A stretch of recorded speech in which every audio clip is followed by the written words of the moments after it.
Hello everyone, welcome back to Chimu's Chemistry, an online platform that will make your chemistry your chemistry.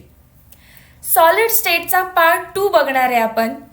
Part 1 मध्ये काय काय बघितलं I hope तुम्हाला आठवत असेल आणि जर नवीन असाल माझ्या चॅनलला तर सबस्क्राईब करा आणि पहिल्यांदा जाऊन पार्ट 1 बघून या.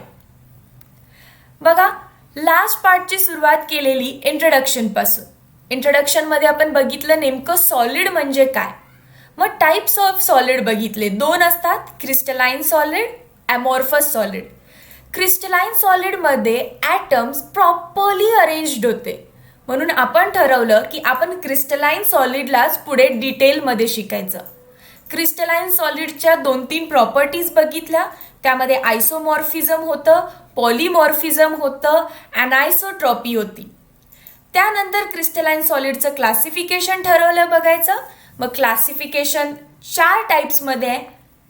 Crystalline solid can be ionic, crystalline solid can be covalent, crystalline solid can be molecular and lastly it can be metallic. एक पोर्शन आता डिटेलमध्ये बघूया. ॲज यू कॅन सी, ही वाली स्लाइड मी लास्ट टाइम थोडंसं सांगितलं याच्याबद्दल.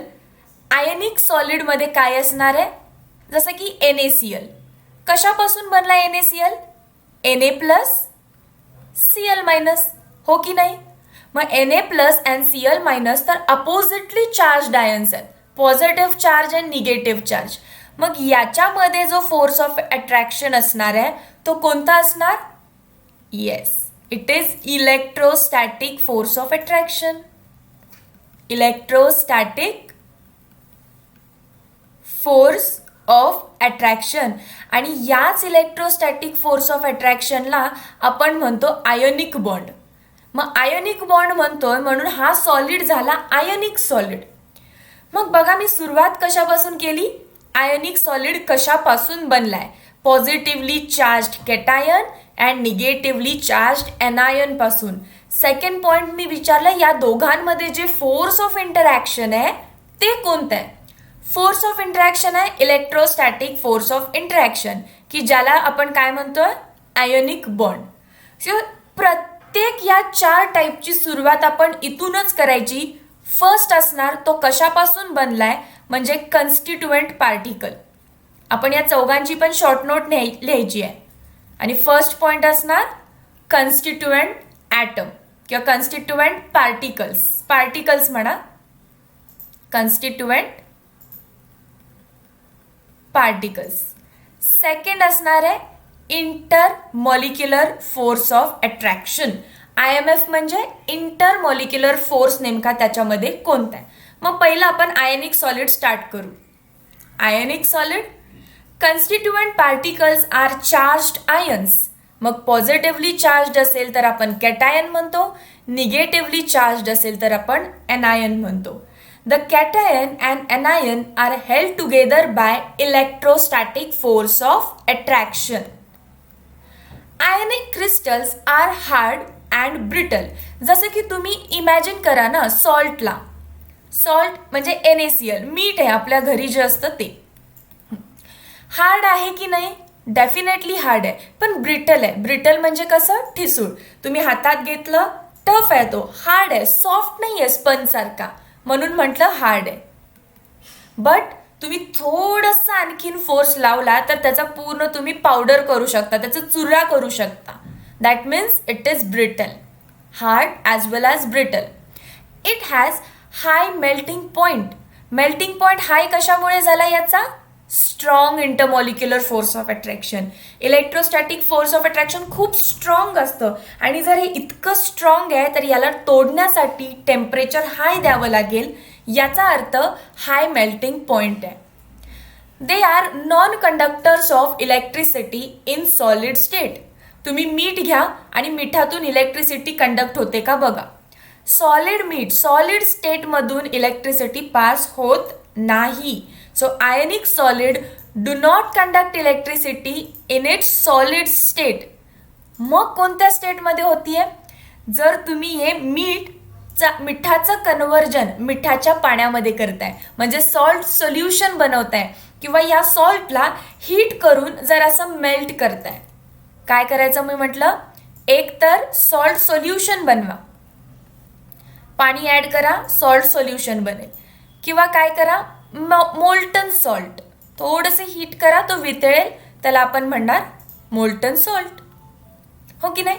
मग बघा, it becomes good conductor of electricity in molten और डिझॉल्व्ड फॉर्म. डिझॉल्व्ड म्हणजे सॉल्ट सोल्युशन. सो इथे MCQ बनतो. एक्झाम्पल्स कोण आहेत आयनिक सॉलिडचे? सगळे salt, NaCl, K2SO4, CaF2, KCl are ionic solid, or simply you can say all salts are ionic solids. या सगळ्यामध्ये positively charge cation, negatively charge anion असणार आहे. K2SO4 पण कसं आहे, 2K प्लस SO4 2 मायनस. बघा, 2 negative charge, 2 positive charge. Calcium plus 2F minus, 2 positive charge, 2 negative charge. K plus Cl minus, 1 positive charge, 1 negative charge. आणि ह्यामध्ये असणार आहे इलेक्ट्रोस्टॅटिक फोर्स ऑफ अट्रॅक्शन. हे हार्ड आहे आणि ब्रिटल आहे. यांच्यामध्ये फोर्स स्ट्रॉंग असल्यामुळे मेल्ट करायला जास्त टेम्परेचर द्यावं लागतं.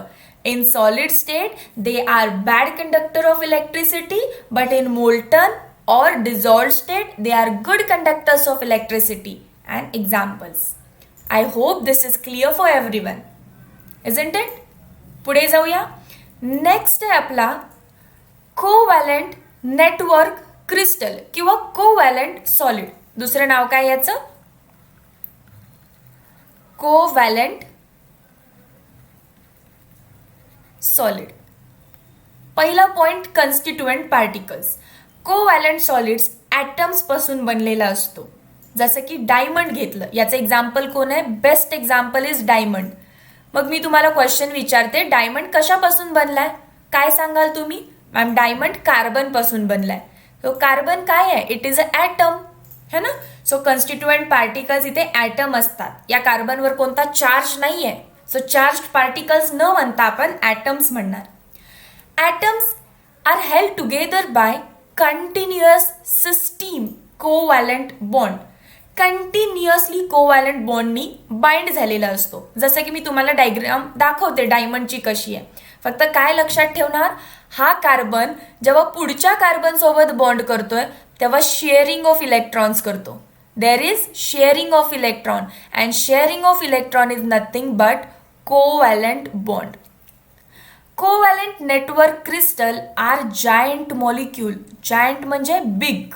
हे मोठे मॉलिक्युल्स असतात कारण कार्बन खूप साऱ्या कार्बन सोबत बॉन्ड करतो, खूप साऱ्या, आणि असं मोठंसं क्रिस्टल स्ट्रक्चर तयार करतो.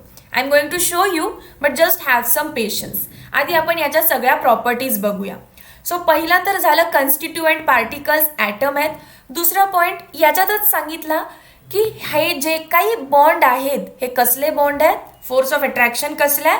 कोव्हॅलंट आहे, म्हणजेच शेअरिंग ऑफ इलेक्ट्रॉन्समुळे झालेलं. आता कोव्हॅलंट नेटवर्क क्रिस्टल पण हार्ड असणार आहे. सॉलिड आहे म्हणजे हार्ड आहे, but this is rigid. Rigid म्हणजे काय? तुमच्या हातून पडला तरी तो फुटणार नाहीये, तो ठिसूळ नाहीये की बाबा जर असं प्रेशर लावला आणि तुटला म्हणायला. मीठ तुमचं काय होतं? ब्रिटल होतं. Ionic solids were hard and brittle, but covalent solids are hard and rigid. Next, they are incompressible. Definitely solid आहे तो आपण त्याला कॉम्प्रेस करू शकत नाही कारण ते स्ट्रॉंग सॉलिड्स असणार आहेत. पुढे बघा, they have high melting and boiling point. Definitely strong force of interaction असतो सॉलिडमध्ये, त्यामुळे high melting point, high boiling point. The electrons are localized in covalent bond. जेव्हा कोव्हॅलंट बॉन्ड बनतो, जसं की समजा माझा हा कार्बन आहे आणि प्रत्येक कार्बनकडे असतात 4 व्हॅलेन्स इलेक्ट्रॉन. मग हा माझा कार्बन पुढे दुसऱ्या कार्बन सोबत कोव्हॅलंट बॉन्ड करेल, बरोबर आहे की नाही? याचे पण 4 इलेक्ट्रॉन्स आहेत. सो इकडे शेअर केले दोघांनी आणि एक सिंगल कोव्हॅलंट बॉन्ड बनवला.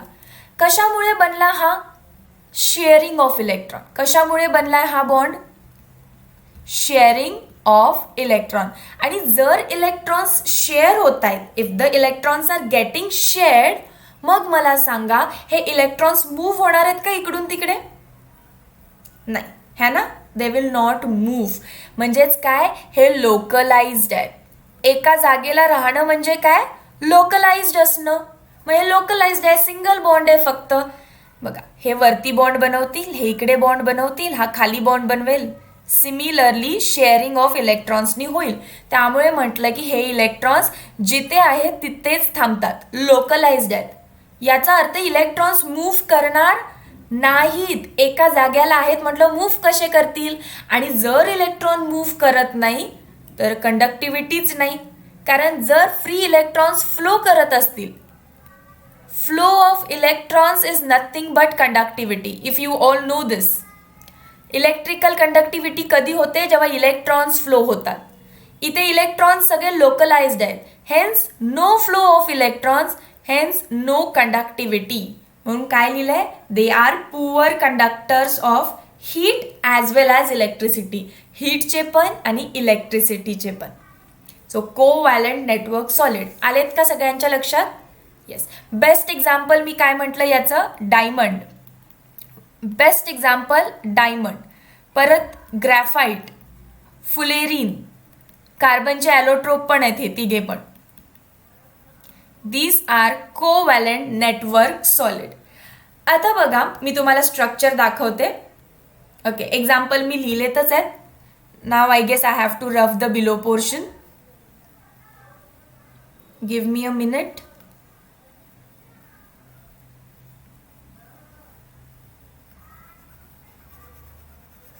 Yes, now you can see the examples. Diamond, quartz, boron, nitride, corundum. हे जे सगळे आहेत, sorry not corundum, carborundum. These all are examples of covalent network crystal. Ma'am covalent crystal का नाही म्हटलं direct? Why not direct covalent crystal? बघा, हे network म्हणायची काय गरज होती? नेटवर्क म्हटलंय कारण हे जायंट मॉलिक्यूल असतात. These are giant molecule, big molecules असतात, मोठं नेटवर्क असतं त्यांचं. जसं की डायमंडचं, जसं की ग्रॅफाईटचं. मग मी डायमंड आणि ग्रॅफाईटचं स्ट्रक्चर दाखवणारच आहे. एकदा मी सगळे पॉईंट्स आणते. जेव्हा तुम्ही डायमंडचं स्ट्रक्चर बघाल तुम्हाला लक्षात येईल की प्रत्येक कार्बन ॲटम दुसऱ्या 4 कार्बन ॲटम्सची अटॅच्ड आहे. जसं की मला जर चित्र काढायचंच झालं इथे डायग्राम, हा कार्बन वरती एका कार्बनला अटॅच्ड आहे, इकडे एका कार्बनला अटॅच्ड आहे, असा एका कार्बनला अटॅच्ड आहे, असा एका कार्बनला अटॅच्ड आहे. परत हा कार्बन वरती या साईडला एका, पुढे एका आणि मागे एका. प्रत्येक कार्बन 4 ॲटम्सची अटॅच्ड आहे. Every carbon atom is attached to 4 different carbon atoms. लक्षात आलं कसं 4 ॲटम्सना अटॅच्ड असणार? पुढे हा पण 4, हा पण 4. प्रत्येक ॲटम 4 कार्बन्सना अटॅच्ड आहे. पण ग्रॅफाईटमध्ये जर स्ट्रक्चर बघाल तर स्ट्रक्चर असतं असं काहीतरी. हे जे मी डॉट काढलेत ते असणार आहेत आपले कार्बन. ते काय असणार आहेत आपले carbon. Now you can tell me, समजा इकडे अजून आहेत. येस, हायली ऑक्युपाईड घ्या. जसं की हा ॲटम बघा सगळ्यांना दिसत असेल. किती कार्बन्सना अटॅच्ड आहे तो ॲटम? पुढे 3 कार्बन्सना, 1 2 3.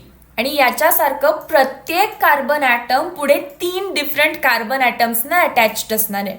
ओके, हे कंटिन्युअस चेन आहे. इकडे पण असणार, हे पुढे इकडे पण असणार. सो या हेक्झागॉनच्या प्लेट्स बनत जाणार आहेत. लक्षात आलं का सगळ्यांना? आणि हे जर याचा विचार कराल टर्मिनलचा, तर हे याच्या खाली अजून अशीच रिंग बनेल, याच्या खाली अजून अशीच रिंग बनेल, त्याच्या कार्बनला अटॅच्ड असणार आहे. पुढे काही असेल ते असं structure. So every carbon is attached to 3 different carbon atoms in graphite and 4 different carbon atoms in diamond. Hope clear आहे हा पॉइंट. पुढे बघा, जर तुम्ही आता इथे या कार्बनचं हायब्रिडायझेशन मी विचारलं, तुम्हाला दिसतंय या कार्बनने सगळे सिंगल बॉन्ड केलेत. आणि सगळे सिंगल बॉन्ड असतील तर हायब्रिडायझेशन काय असणार? प्रत्येक कार्बनचं sp3. कोणताही कार्बन घ्या, हायब्रिडायझेशन sp3. जसं तुम्ही ग्रॅफाईटकडे याल तुम्हाला स्वतःला लक्षात येईल की इथे जे कार्बन आहेत त्यात मी 3च बॉन्ड दाखवलेत, 1 2 and 3. Where is the 4th bond? Fourth bond is pi bond. Fourth bond काय असणार आहे प्रत्येक वेळी? Pi bond, pi bond, pi bond. Okay. Fourth bond जो आहे तो डबल बॉन्ड आहे आणि जर डबल बॉन्ड असेल तर हे इलेक्ट्रॉन्स मूव्ह करू शकतात, है ना. किंवा मूव्ह करण्याच्या आधीची कन्सेप्ट बघा, हायब्रिडायझेशन चालू आहे. जर डबल बॉन्ड बनवला असेल कार्बन्सनी तर हायब्रिडायझेशन काय होत असतं? sp2. सो ग्रॅफाईटमध्ये हायब्रिडायझेशन असेल sp2. मग या डबल बॉन्डमुळे कसा बनला नेमका हा डबल बॉन्ड? तर बघा, तुम्हा सगळ्यांना माहिती आहे की एक s ऑर्बिटल असतं आणि 3 p ऑर्बिटल असतात, px, py, pz. Double bond बनलाय याचा अर्थ s आणि यातले 2 p झाले, sp2 हायब्रिडाइज्ड आहे. या pz न काय केलंय? हा डबल बॉन्ड, जे उरलेलं p ऑर्बिटल असतं ते कशात इन्व्हॉल्व्ह असतं? डबल बॉन्ड बनवण्यासाठी. मग ते लिहून घ्या. Each carbon atom is attached to 3 different carbon atoms. हे तर माहिती आहे. Forming 6 member ring. प्रत्येक कार्बन 3 ॲटम्सना अटॅच्ड आहे, अशा प्रकारे अटॅच्ड आहे की त्याला 6 मेंबरची रिंग बनवायची आहे. रिमेनिंग pz ऑर्बिटल, 2pz का म्हटलं? कार्बनचं ऑर्बिटल आहे, है ना. कार्बनचं electronic configuration 1s2 2s2 2p किती? 2p2, है ना. मग हा s आहे तो 2s आहे आणि हे जे p आहेत ते हे p आहेत. 2 काय असतं?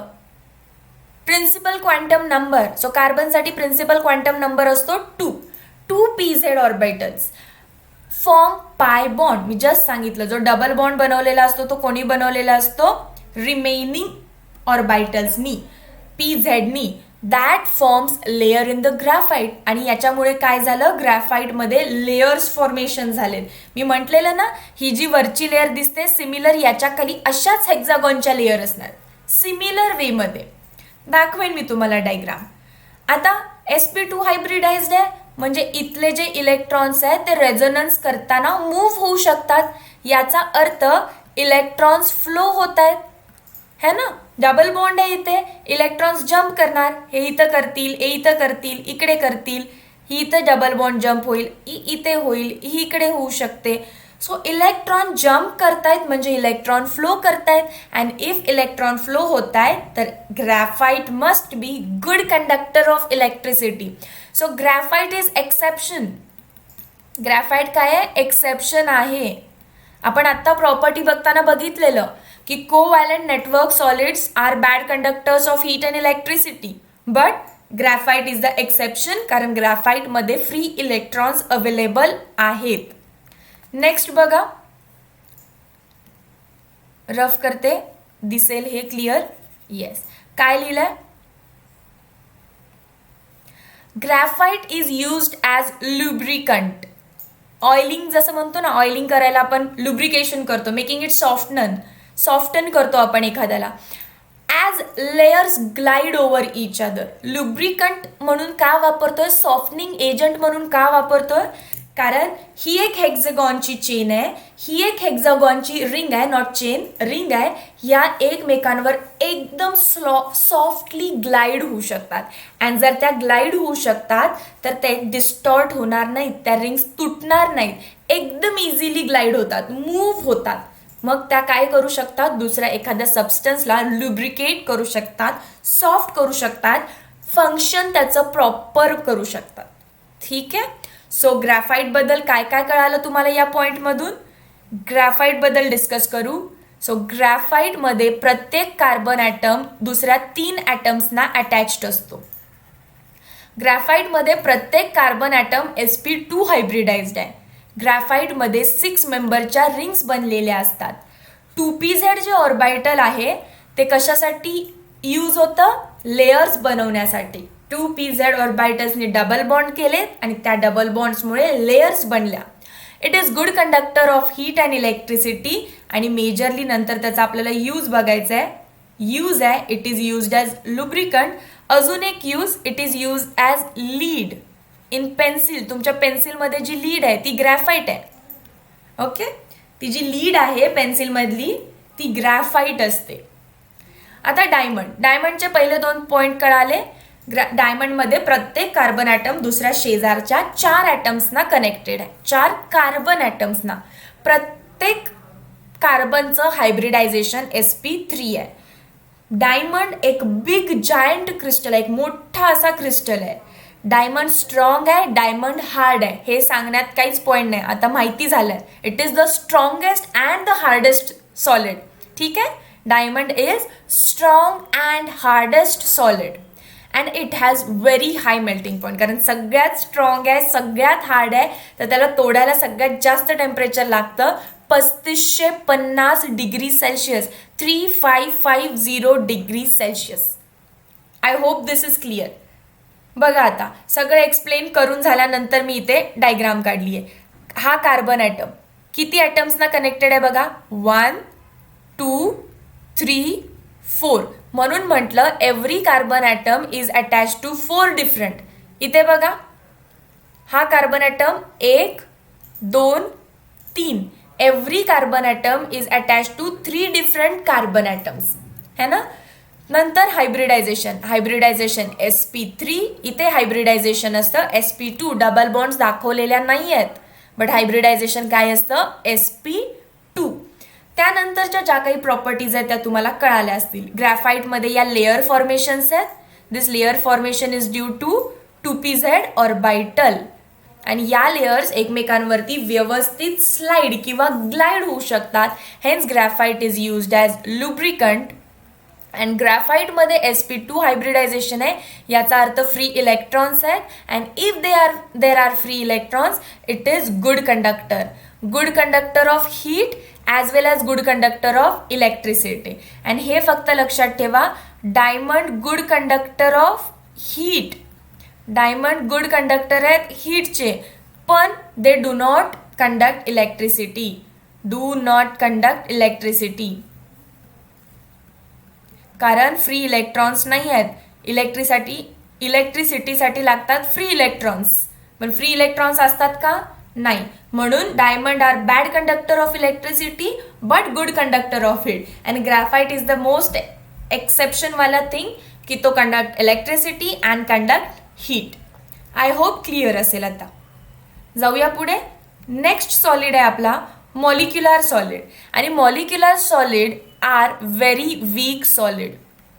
सगळ्यात वीक जर कोणता सॉलिड असेल तर तो कोणता आहे, मॉलिक्युलर सॉलिड. का बघा, याच्यामध्ये जे कन्स्टिट्युएंट पार्टिकल्स आहेत ते ॲटम्स किंवा मॉलिक्यूल असतील. कारण H2 एक जर मॉलिक्युलर सॉलिड असेल तर मला सांगा H2 कोणापासून बनलाय, हायड्रोजन ॲटमपासून. म्हणून मी काय लिहिलं, ॲटम्स. समजा वॉटर किंवा आईस जो म्हणतो आपण solid form of water is the molecular solid. Molecular सॉलिडचं एक्झाम्पल आहे. कशापासून बनला असणार आहे हा, H2Oच्या मॉलिक्युल्सपासून. खूप सारे वॉटर मॉलिक्युल्स एकत्र आले आणि H2O बनलं. सो मॉलिक्युल्सपासून बनला असेल किंवा ॲटम्सपासून बनला असतो. Bond within the molecular covalent. H मधला बॉन्ड किंवा वॉटरमधले बॉन्ड्स पण कसे आहेत, कोव्हॅलेंटच आहेत. However the molecules are held together by various intermolecular force of attraction. नीट लक्ष द्या, मॉलिक्युलर सॉलिड्समध्ये मला H मधला बॉन्ड काहीच कामाचा नाही, कारण हा बॉन्ड कोव्हॅलेंट आहे हे तुम्हाला सगळ्यांना माहिती आहे. येस ऑर नो, हा बॉन्ड कोव्हॅलेंट आहे. पण मॉलिक्युलर सॉलिड तेव्हा म्हणणार की हा H दुसरा असा H सोबत काय इंटरॅक्शन दाखवतो हे मला माहिती असेल तर. 2 मॉलिक्युल्स मधलं इंटरॅक्शन वीक आहे. H आणि या H मध्ये या 2 मॉलिक्युल्समध्ये जे इंटरॅक्शन आहे ते मला शिकायचं आहे मॉलिक्युलर सॉलिड्समध्ये. कोणतं असणार आहे हे, कॅन एनीवन टेल कोणतं आहे हे इंटरॅक्शन. तर दिस इंटरॅक्शन इज लंडन फोर्स. कोणतं आहे, लंडन फोर्स, ज्यालाच आपण काय म्हणतो, वीक डिस्पर्शन फोर्स. म्हणजेच मी जर तुम्हाला वॉटर मॉलिक्यूल बनवला तर हा बॉन्ड कोव्हॅलेंट आहे हे आपल्याला माहिती आहे, शेअरिंग ऑफ इलेक्ट्रॉननी झालाय. पण आता मला तो बॉन्ड नको आहे, हा वॉटर मॉलिक्यूल आणि त्याच्या शेजारी असणाऱ्या वॉटर मॉलिक्यूलमध्ये कोणतं फोर्स ऑफ इंटरॅक्शन आहे मी हे विचारणार आता तुम्हाला. हे कोणतं असतं? वॉटरमध्ये असतं हायड्रोजन बॉन्डिंग. वॉटर मॉलिक्यूलमध्ये कोणता फोर्स असतो? Hydrogen bonding. कळालं? मॉलिक्युलर सॉलिड्समध्ये जो फोर्स ऑफ इंटरॅक्शन आपण शिकणार आहे तो दोन वेगवेगळ्या मॉलिक्युल्स मधला आहे, म्हणून त्याला नाव दिलंय मॉलिक्युलर सॉलिड. एकदा स्क्रीनशॉट करा म्हणजे मी रफ करेन. करू का रफ? स्क्रीनशॉट झालाय का? ओके, चला. सो फर्स्ट पॉइंट आपण कन्स्टिट्युएंट पार्टिकल्स बद्दल बोलतो प्रत्येक वेळी, आणि सेकंड पॉइंट त्यांच्यामधला फोर्स ऑफ इंटरॅक्शन कोणता आहे. मग मी काय म्हटलं बघा, अजून एक चार्ट करा, इथेच सगळं क्लिअर होईल. पहिला आपण शिकलो आयनिक सॉलिड NaCl. तेव्हा तुम्ही काय म्हणाला? मॅम हा बनलाय कॅटायन अँड एनायन पासून. Cations and anions. आणि याच्यामध्ये जो इंटरमॉलिक्युलर फोर्स ऑफ अट्रॅक्शन आहे तो आहे इलेक्ट्रोस्टॅटिक फोर्स ऑफ अट्रॅक्शन. तुम्ही पण हा चार्ट बनवून घ्या सोबत लगेच. इलेक्ट्रोस्टॅटिक फोर्स ऑफ अट्रॅक्शन कोण होतं? NaCl म्हणजेच काय? Ionic solid. सेकंड मी तुम्हाला काय शिकवलेलं? Covalent. Yes, covalent network solid. Covalent network solid. Example diamond and graphite. तसे खूप आहेत डायमंड अँड ग्रॅफाइट आपल्या सिलेबसमध्ये. कशापासून बनलेत हे? ॲटम्स पासून. कशापासून? ॲटम्स पासून. फोर्स कोणता असतो याच्यामध्ये? Covalent bond. फोर्स कोणता आहे दोघांमध्ये? Covalent bond. थर्ड आपण शिकणार आहे मॉलिक्युलर सॉलिड. कशापासून बनलेला असतो? ॲटम्स किंवा मॉलिक्युल्स. याच्या खाली लिहून घ्या. Third one molecular solid. Molecular solid कशापासून बनतोय? ॲटम्स पासून, मॉलिक्युल्स पासून. आणि इथे काय आहे? Force of attraction. बघा, there are various force of attraction. आणि हे व्हेरियस फोर्स ऑफ अट्रॅक्शन कोणते कोणते आहेत ते आपण आता बघणार. जसं की यामध्ये असू शकतं डायपोल इंटरॅक्शन. DD म्हणजे काय लिहिलंय मी ते? डायपोल. माइट बी तुम्हाला ही जागा दिसते की नाही, नॉट शुअर, तरी पण लिहिते, दिसत असेल तर. डायपोल इंटरॅक्शन, किंवा आता शिकवलेला लंडन फोर्स, किंवा आता सांगितलेला हायड्रोजन बॉन्डिंग. यासारखे खूप सारे फोर्सेस दोन मॉलिक्युल्समध्ये असू शकतात. आणि हे सगळे वीक आहेत. या तिन्हीमध्ये कम्पेअर केलं तर मी इतकं सांगू शकेन की बाबा हायड्रोजन बॉन्डिंग त्यातल्या त्यात या तिघांमध्ये कम्पेअर करता स्ट्रॉंग आहे. पण हे जे डायपोल असू दे, लंडन असू दे किंवा हायड्रोजन बॉन्डिंग असू दे, बाकी सगळ्या इंटरॅक्शनपेक्षा वीक इंटरॅक्शन्स आहेत, म्हणून मॉलिक्युलर सॉलिड्सना मी वीक सॉलिड्स म्हटलं. चला स्क्रीनशॉट करा पटकन, मी रफ करणार आहे. Even you can pause and screenshot.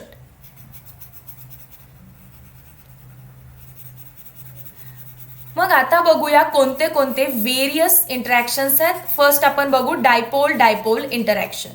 कोणते मॉलिक्युल्स डायपोल इंटरॅक्शन दाखवत असणार? डाय म्हणजे दोन, पोल म्हणजे charge, positive charge and negative charge. हे जे दोन चार्ज आहेत त्या दोघांना म्हणतात डायपोल. बघा, weak dipole interaction. Weak word का वापरलाय? कारण आय टोल्ड यू की वीक फोर्स असतो. पोलर मॉलिक्युल्स मध्ये भेटतो हा. जसं की HCl हा एक बॉन्ड, HCl हा एक molecule. Everybody know chlorine is more electronegative. त्याच्यावरती निगेटिव्ह चार्ज असणार, हायड्रोजनवरती पॉझिटिव्ह.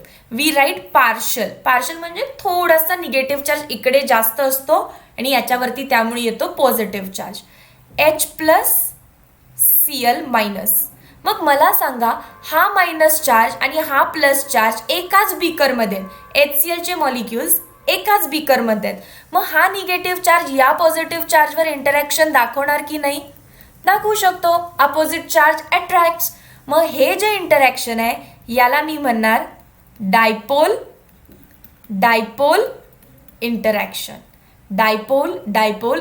हे दोन पोल आणि या दोन पोल मधलं इंटरॅक्शन म्हणजे डायपोल डायपोल इंटरॅक्शन. मग जे काही सबस्टन्सेस, जे काही सॉलिड आपले पोलर आहेत, पोलर म्हणजे काय, ज्यांच्यावर असं आपण चार्ज लिहू शकतो, जसं की water molecule. You can write ना H+O- H+, जसं की SO2, S double bond O double bond O. ऑक्सिजनवर पार्शल निगेटिव्ह, सल्फरवर पार्शल पॉझिटिव्ह, ऑक्सिजनवर पार्शल निगेटिव्ह. ज्या ज्या मॉलिक्युल्सवरती तुम्ही पॉझिटिव्ह अँड निगेटिव्ह चार्ज काढू शकता ते सगळे मॉलिक्युल्सच्या विदिन कोणता फोर्स असणार आहे, वीक डायपोल डायपोल इंटरॅक्शन. काय म्हटलंय बघा, इंटरमॉलिक्युलर. इंटर म्हणजे काय, दोन मॉलिक्युल्सच्या मध्ये, या मॉलिक्यूल अँड या मॉलिक्यूलच्या मध्ये वीक डायपोल डायपोल आहे. या वॉटर मॉलिक्यूल अँड दुसऱ्या वॉटर मॉलिक्यूलच्या मध्ये काय असणार आहे, वीक डायपोल डायपोल. या SO2 अँड दुसऱ्या SO2 मध्ये काय असणार आहे, weak dipole dipole. I hope weak dipole dipole सगळ्यांना क्लिअर असेल. कोणाकोणामध्ये आहे, HCl वॉटर, हा वॉटर H2O. तसं मॅम तो हायड्रोजन बॉन्डिंग दाखवत होता. येस, तो पोलर आहे त्यामुळे डायपोल डायपोल पण दाखवणार आणि तो वीक डायपोल डायपोल पण दाखवेल आणि हायड्रोजन बॉन्डिंग पण दाखवेल, जसं मगाशी सांगितलं तसं. नेक्स्ट बघूया आपण वीक किंवा व्हेरी वीक, कारण डिस्पर्शन फोर्सेस किंवा लंडन फोर्सेस सगळ्यात वीक फोर्स आहेत. का बघा, तुम्हाला कळेल. HH आणि हा HH या दोघांमध्ये काय इंटरॅक्शन आहे आपल्याला बघायचं आहे. जसं की मी इथे HCl शिकवताना ॲटलिस्ट इथे negative charge and positive charge होता, म्हणून तुम्ही मला म्हणू तरी शकला की मॅम हायड्रोजनवर पॉझिटिव्ह, क्लोरीनवर निगेटिव्ह, हायड्रोजनवर पॉझिटिव्ह, क्लोरीनवर निगेटिव्ह, पॉझिटिव्ह निगेटिव्ह अट्रॅक्शन. त्यामुळे या दोघांमध्ये जो फोर्स आहे त्याला आपण वीक डायपोल डायपोल इंटरॅक्शन म्हणू. बट इथे तर ते पोल्स पण नाही आहेत, there are no poles. H and H कुठे दिसत आहेत का पोल तुम्हाला, HH HH, no positive negative charge, hence no dipole. मग हे दोघं कसे काय इंटरॅक्ट करतील एकमेकांना, अपोजिट चार्ज नाही तर. प्रत्येक बॉडी दुसऱ्या बॉडीवरती काही ना काहीतरी फोर्स ऑफ इंटरॅक्शन लावत असते, भले तिच्याकडे चार्ज नसला तरी. न्यूटननी पण आपल्याला हे सांगितलंय, हो की नाही. मग मला सांगा, माझा हा हात या हातावरती काहीतरी फोर्स लावतोय, निग्लिजिबल फोर्स लावतोय, म्हणून ना हा हात इकडे खेचतोय ना हा हात इकडे खेचला जातोय. बॅलन्स्ड फोर्स असल्यामुळे हे दोघं आपल्या ठिकाणी आहेत. यांनी तेवढाच फोर्स याच्यावर लावलाय जेवढा या हाताने या हातावर लावलाय. हेन्स या बॅलन्स्ड फोर्सला, पण फोर्स आहे की नाही, येस, या बॅलन्स्ड फोर्सला व्हेरी वीक फोर्स म्हणतात, व्हेरी वीक डिस्पर्शन फोर्स म्हणतात, किंवा दुसरं नाव दिलंय London force. Very weak dispersion force, किंवा it is named according to the scientist London force. मग सगळे मॉलिक्युल्स की जे नॉन पोलर आहेत, ज्यांच्यावर आपण चार्ज देऊ शकत नाही, Cl, CH4 वर पण आपण चार्ज लिहू शकत नाही, positive negative. Argon, neon, krypton, xenon सगळे इनर्ट गॅसेस, चार्ज लिहू शकत नाही आपण त्यांना. Hence they are non polar. आणि नॉन पोलर असतील तर दोन नॉन पोलर मॉलिक्युल्सच्या मध्ये व्हेरी वीक डिस्पर्शन फोर्स किंवा लंडन फोर्स असतात. हे सगळे काय आहेत, gaseous at room temperature. All molecular solids are gaseous at room temperature. आत्ता जर तुम्ही H2Cl2 methane, argon, neon, krypton बघितलं तर ते गॅसेस आहेत, पण गॅसेस असल्यामुळे आपण कॉम्प्रेस करून त्यांचा सॉलिड बनवू शकतो. अशा सॉलिड्सना आपण मॉलिक्युलर सॉलिड्स म्हटलं. परत ऐका, आर्गॉन, निऑन, क्लोरीन, H2 हे जे काही मी इथे काढले वीक डिस्पर्शन फोर्स मधले, लंडन फोर्स मधले, हे सगळे आत्ता या रूम टेम्परेचरला गॅस आहेत. But as they are gas I can compress them into solid. मग जो सॉलिड बनेल या सॉलिडला नाव असणार आहे मॉलिक्युलर सॉलिड. सिंपल. चला, सो दोन फोर्स झाले, वीक डायपोल डायपोल इंटरॅक्शन झालं, व्हेरी वीक डिस्पर्शन फोर्स किंवा लंडन फोर्स झालं. कोणाकोणामध्ये होतं ते पण कळालं. पोलर असतील, चार्ज असेल तर डायपोल डायपोल, नॉन पोलर असतील तर London force. Last is about hydrogen bonding. Hydrogen bonding त्याच्यामध्येच असते जेव्हा आपला hydrogen atom is attach to more electronegative atom. More electronegative atom such as FON. FON म्हणजे काय? Fluorine, oxygen, nitrogen. ज्या कंपाऊंड्समध्ये तुम्हाला हायड्रोजन ऑक्सिजनला किंवा फ्लोरीनला किंवा नायट्रोजनला अटॅच दिसतोय NH3 मध्ये जसं, तर हे सगळे कंपाऊंड्स काय दाखवतात? Hydrogen bonding. कसं काय बघा, जसं की माझं इथे वॉटर आहे HOH, हा दुसरा water molecule HOH. Positively charged hydrogen of one water molecule is attracted by negatively charged oxygen of another water molecule. मग ह्याला म्हणतात हायड्रोजन बॉन्डिंग. जेव्हा एका मॉलिक्यूलचा पॉझिटिव्हली चार्ज्ड हायड्रोजन दुसऱ्या मॉलिक्यूलच्या negatively charged oxygen, fluorine, nitrogen कोणाकडे पण अट्रॅक्टेड होते, या बॉन्डिंगला म्हणायचं हायड्रोजन बॉन्डिंग. कळालं? मग water is example of hydrogen bonding as well as dipole dipole. आता लक्षात आलं असेल इथे काय झालं? HCl positive charge, negative charge, हे जे अट्रॅक्शन होतं त्याला डायपोल डायपोल म्हटला, कारण इथे हायड्रोजन ॲटम क्लोरीनला अटॅच्ड आहे. आणि मी काय म्हटलं, जेव्हा फ्लोरीन, ऑक्सिजन किंवा नायट्रोजन येईल तेव्हाच हायड्रोजन बॉन्डिंग म्हणणार आपण. कळालं का? हायड्रोजन बॉन्डिंग कशामध्ये असतो? When hydrogen atom is attach to more electronegative atom. बघा, hydrogen atom is attach to more electronegative atoms such as FON, fluorine, oxygen किंवा नायट्रोजन. सो वॉटरमध्ये असणार, HF मध्ये असणार, अमोनियामध्ये सुद्धा असणार. Give a minute, plug in करू आपण. लक्षात आलं? चला रफ करून घेते मी.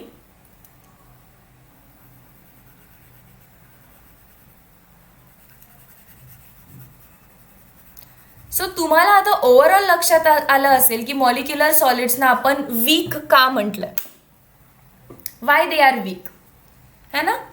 So they are soft. Weak आहेत म्हणजे सॉफ्ट आहेत. आणि मला सांगा, जर एखादा सबस्टन्स सॉफ्ट असेल, वीक असेल, तर त्याला तोडण्यासाठी काही जास्त टेम्परेचर द्यावं लागेल का?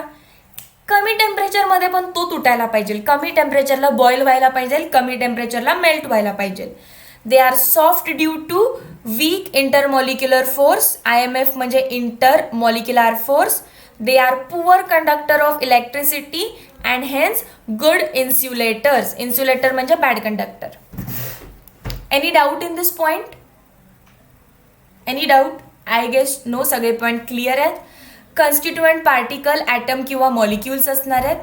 व्हेरियस इंटरमॉलिक्युलर फोर्सेस जसे की ion dipole dipole interaction, London forces, intermolecular hydrogen bonding. They are soft due to weak intermolecular force. त्यामुळे यांचा मेल्टिंग पॉईंट, बॉइलिंग पॉईंट जो काय असेल तो कसा असणार आहे? Low. They are poor conductors. Free electrons नसतात म्हणून poor conductor. And good insulators. चला जाऊया पुढे. Last solid is metallic solid. So metallic सॉलिडचं मी आधीच सांगते, तुम्हाला मेटॅलिक बॉन्ड म्हणजे काय माहिती पाहिजे.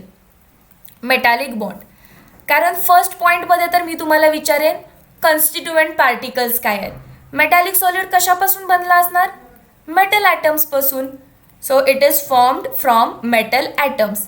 मग दोन मेटल ॲटम्समध्ये, जसं की गोल्ड घेऊ आपण. AU म्हणजे काय? गोल्ड. गोल्ड अँड गोल्डमध्ये जो बॉन्ड असणार आहे तो बॉन्ड असणार मेटॅलिक बॉन्ड. मग आपल्याला विचारतात की डिफाईन मेटॅलिक बॉन्ड. सो मी इथे एक मेटल प्लेट काढते. Let me draw a metal plate. ही एक मेटल प्लेट आहे. फॉर एक्झाम्पल ही गोल्डची मेटल प्लेट आहे. गोल्ड आहे किंवा आपण कोणती घेऊ? तुम्हाला कोणता प्रॉपर मेटल माहिती आहे प्रॉपर ऑक्सिडेशन स्टेट सोबतचा?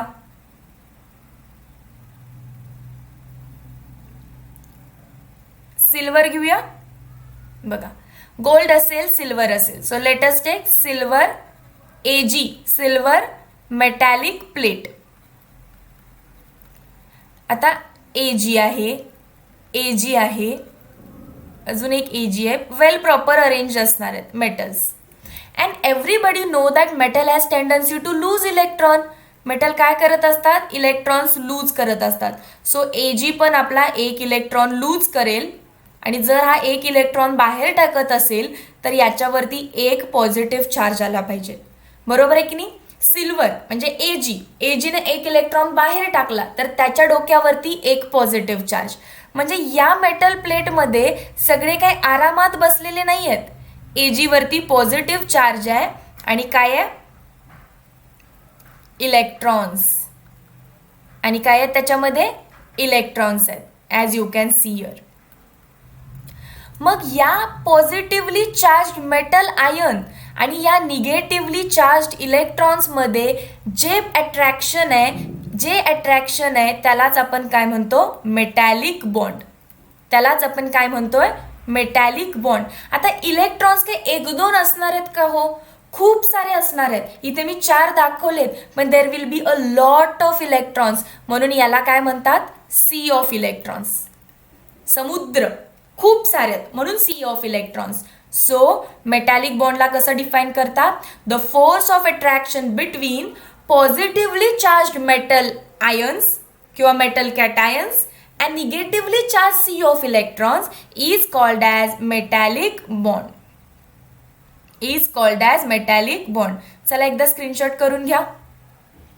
रफ करते आणि डेफिनेशन प्रिंटेड दाखवते इथे.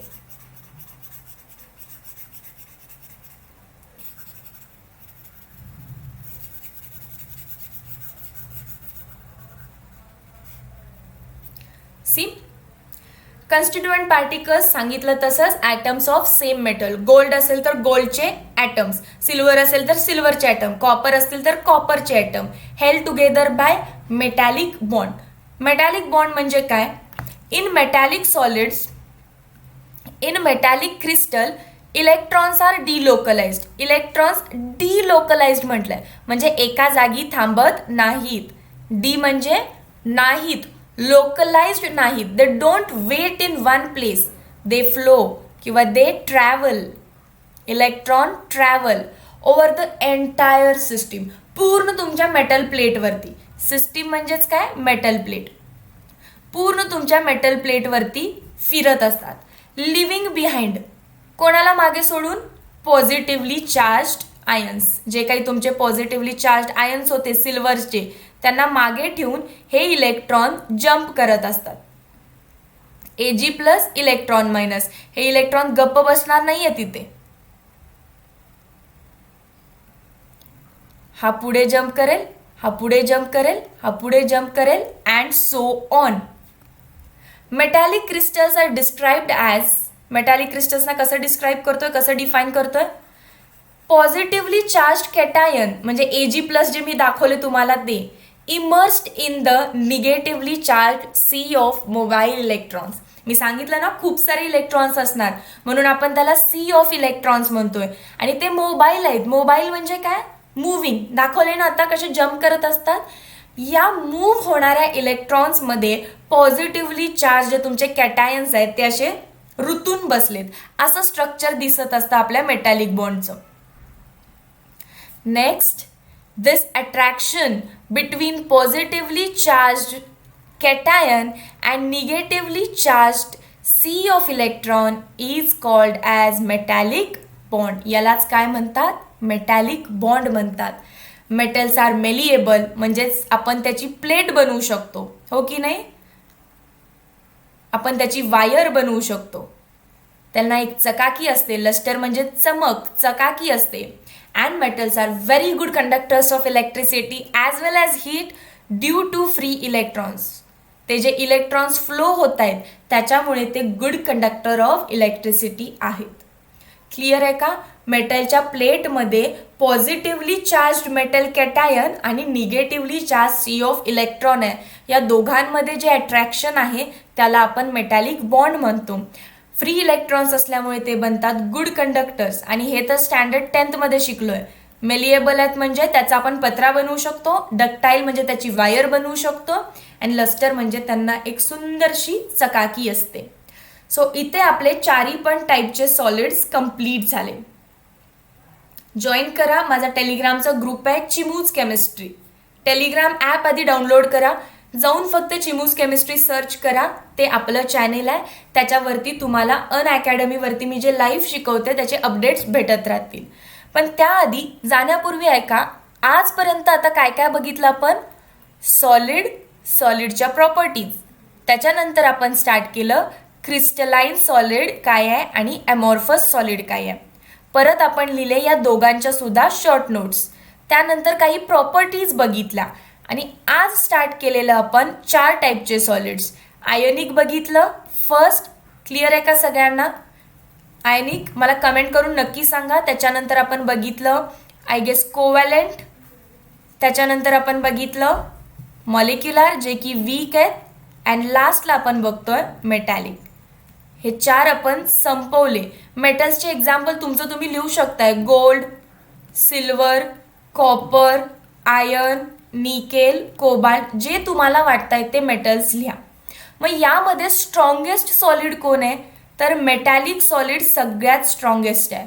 मेटॅलिक नंतर आयोनिक सॉलिड स्ट्रॉंग, त्याच्यानंतर कोवॅलेंट सॉलिड स्ट्रॉंग अँड सगळ्यात लास्टला असणार आहे आपला मॉलिक्युलर सॉलिड. सो हा MCQ तुम्हाला MHT CETला विचारू शकतात.